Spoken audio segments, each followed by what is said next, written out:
मालिक को प्रणाम। सभी अभ्यासी भाई बहनों को नमस्कार। पूज्य बाबूजी, एक दिन मैंने बाबूजी महाराज से पूछा, लोगों का चरित्र ऐसा क्यों है? उनका जवाब था, हम उनका चरित्र नहीं बदल सकते। अभ्यासी को खुद अपने पर काम करना होगा। चरित्र का निर्माण करना अभ्यासी का काम है।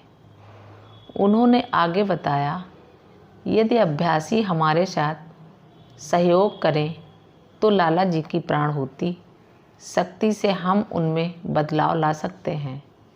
यदि वे हमारे साथ सहयोग नहीं करते, और क्योंकि लाला जी की शक्ति मौजूद होती है तो उनके ही विचार को ताकत मिलती है। ये दर्शाता है कि वे लोग हमें सहयोग नहीं दे रहे हैं। बाबूजी ने कहा, लोग यहाँ नाम, यश, धन प्राप्ति आदि की धारणाओं के साथ आते हैं। यदि वे खुद में बदलाव नहीं लाए तो प्राणहुति की शक्ति से यही विचार उनमें अधिकाधिक मजबूत होते जाते हैं।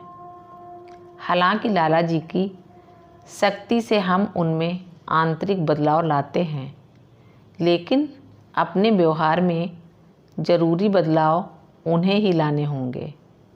हम ये नहीं कर सकते। जब किसी ने पूछा, लोग नाम, महत्व और प्रसिद्धि आदि के इन विचारों के साथ ऐसी परेशानियां क्यों पैदा कर रहे हैं, जबकि वे आपके पास आध्यात्मिकता के लिए आए हैं?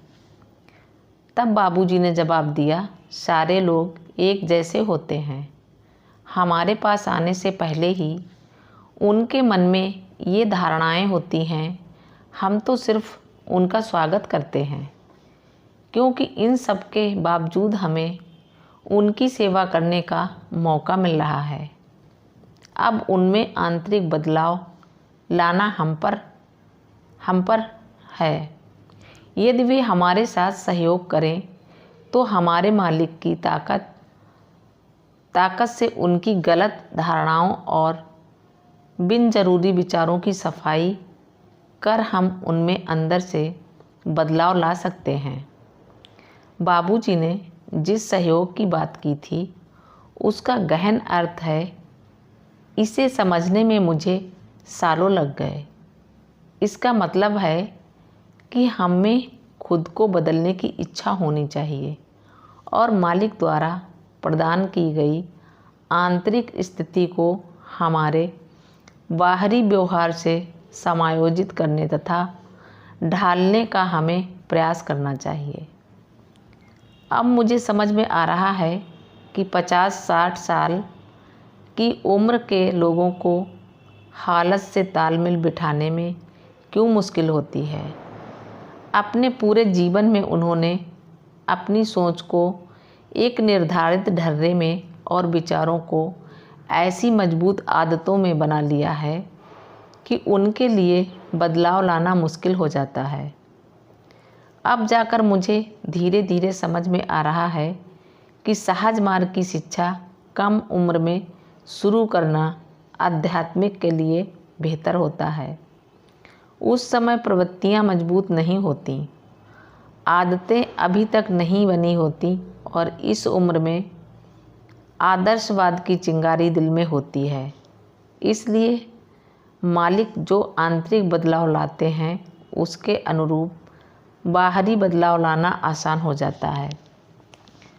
आध्यात्मिक यात्रा में ऊंचाइयों तक जाने के लिए खुद के प्रति, मालिक के प्रति और मिशन के प्रति ईमानदारी आवश्यक है।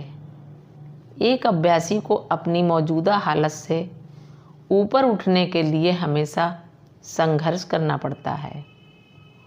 मालिक के साथ सहयोग और उनके प्रति आज्ञाकारिता ही ईमानदारी और वफादारी ला सकते हैं। पहल तो आज्ञाकारिता और सहयोग के बिना कोई इंसान खुद के प्रति वफादार नहीं हो सकता। फिर मालिक के प्रति वफादार और निष्ठावान होना तो दूर की बात है। मालिक को प्रणाम। सभी अभ्यासी भाई बहनों को नमस्कार। आध्यात्मिकता और भौतिकता।